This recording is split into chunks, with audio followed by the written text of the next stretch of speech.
Bem-vindos novamente aos vídeos de PHP intermédio e avançado e desta feita para darmos então um salto a uma outra área de intervenção de PHP, que é a possibilidade de nós trabalharmos com ficheiros e pastas.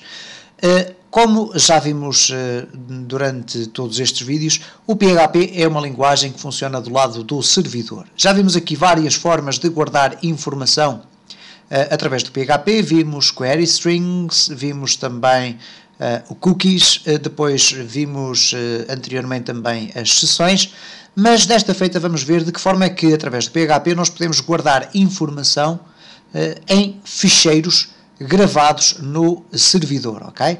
Portanto, sempre que nós queremos gravar informação em ficheiros, esses ficheiros irão ficar alojados numa determinada localização do servidor. Isto é extremamente interessante, porque nós podemos gravar qualquer espécie de informação nesses ficheiros, podemos gravar texto, podemos gravar outro tipo de informações, configurações do nosso site, etc.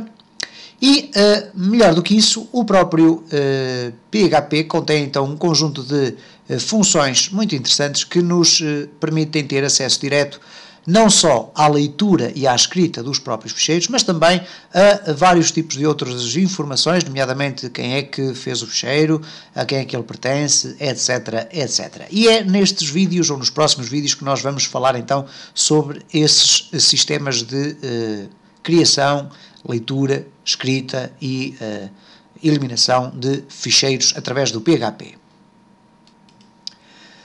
Um dos primeiros aspectos para o qual eu queria chamar a atenção é a diferença que existe, em termos genéricos, entre um caminho, uma path, normalmente utilizada no sistema operativo Windows, e o que acontece, por exemplo, nos sistemas baseados em Unix. Ora, uma vez que nós estamos a trabalhar num servidor Apache, os nossos servidores web, muitas das vezes, utilizam então uma estrutura de pastas baseadas no sistema Unix. E a diferença é sensivelmente a seguinte, reparem, enquanto eu posso escrever aqui c:/Windows /media /wave.wave, okay? E tenho então o caminho do ficheiro wave.wave. No caso do Unix, a questão coloca-se de outra forma. Nós utilizamos as barras ao contrário. Neste caso temos, por exemplo, home, /sounds, /first, por exemplo, e /wave.wave. Okay? Ora, o que acontece é que o PHP, conhecendo estas diferenças entre os diferentes sistemas operativos, ele próprio contém então a possibilidade de nós podermos escrever quer de uma forma, quer de outra, e ele automaticamente irá interpretar como deve ser os caminhos. Okay? O problema aqui, sinceramente, são as barras, a utilização das barras, uma vez que em determinados contextos, a utilização desta barra aqui que nós utilizamos no C:/, é utilizada como caractere de escape. Ora, o que é um caractere de escape? É, por exemplo, se eu quiser construir aqui uma string dentro do C#, utilizando isto que eu aqui tenho, eu teria que escrever qualquer coisa do género. C:/, para que a segunda barra fosse interpretada corretamente, ok? E depois então colocaria Windows /media e por aí fora, ok? E portanto esta diferença é importante nós termos sempre presente esta diferença, uma vez que ela pode influenciar a performance do nosso script. A partir deste ponto, então, nós podemos simplesmente fazer aqui algumas experiências para verificar já algumas funções que o PHP nos oferece para trabalhar com ficheiros. Eu vou criar aqui um ficheiro, neste caso um ficheiro de texto absolutamente normal, new, text document, e vou colocar aqui, por exemplo, dados.txt, ok? Ora, dados.txt não tem lá nada dentro, eu vou colocar aqui a primeira frase, apenas para que o ficheiro não fique vazio, sem conteúdo, ok? Temos então aqui um ficheiro de dados que tem 1 KB, ok? Vamos deixar ficar aqui esta pasta aberta e reparem o que eu simplesmente posso fazer aqui com o C#. Ou melhor, desculpem, C#. Porquê que eu disse C#? Com o PHP, perdão. Ora, com o PHP eu posso então, eu não sei se já me enganei mais para trás, mas isso é natural, deve ser por causa da minha constipação.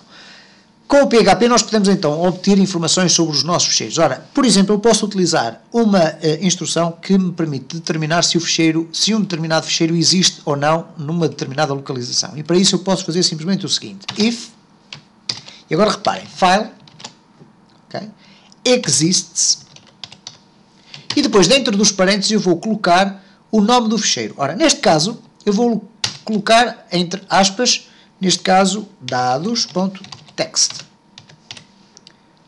Ok? txt.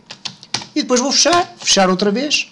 Ok? Se o ficheiro existe, eu vou emitir uma mensagem dizendo echo, o ficheiro, vamos colocar isto como deve ser, o ficheiro existe. Caso contrário, portanto, else, echo, o ficheiro não existe. Ok?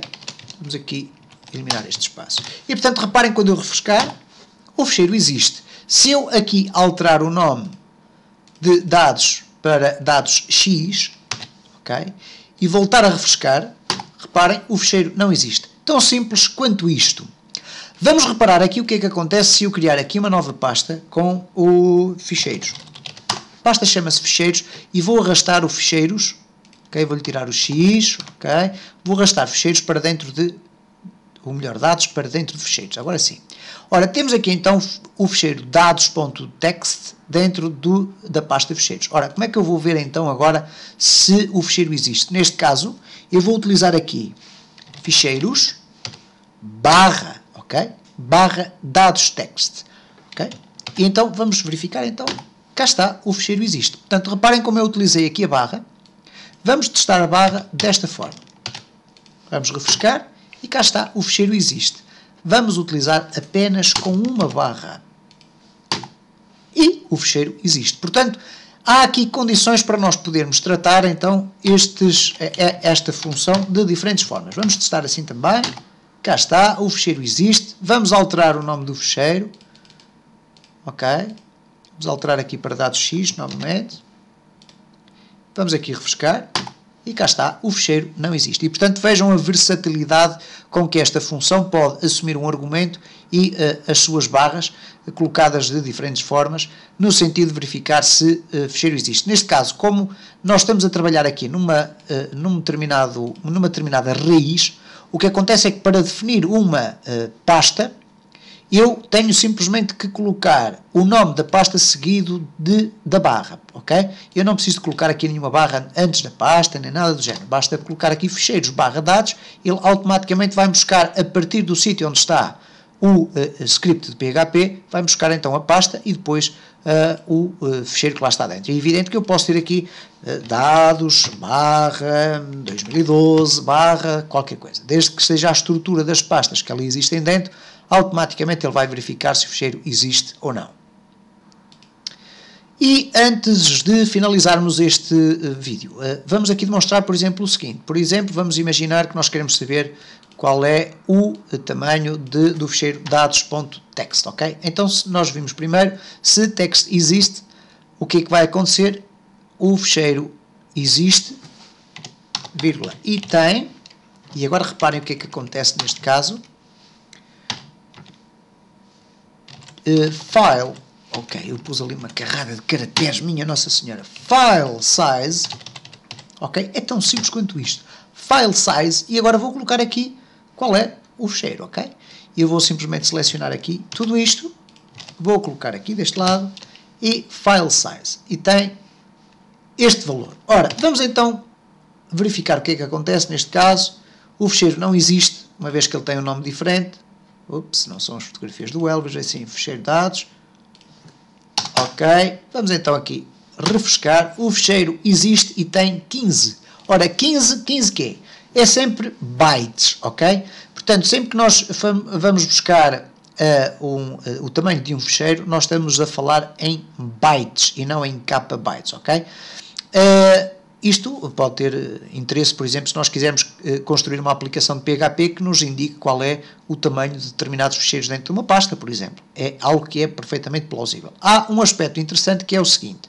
Vamos imaginar que nós não temos aqui esta implementação e que simplesmente pedimos para que seja apresentado o tamanho de um determinado ficheiro, mas vamos pedir de um ficheiro que não existe, ok? O ficheiro dados X não existe. Então, simplesmente o que vai acontecer, vai aparecer o ficheiro existe, ok? Já sabemos que não.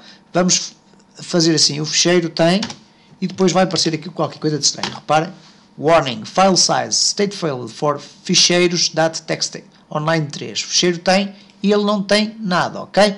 Portanto, o que vai acontecer é que o nosso file size vai retornar falso, ok?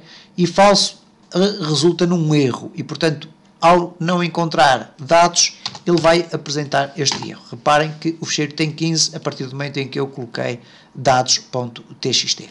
No próximo vídeo vamos então falar de uma forma mais sistematizada de como é que são criados ficheiros, como é que podemos gravar informação em ficheiros, como é que podemos apagar ficheiros, copiar ficheiros, etc, etc.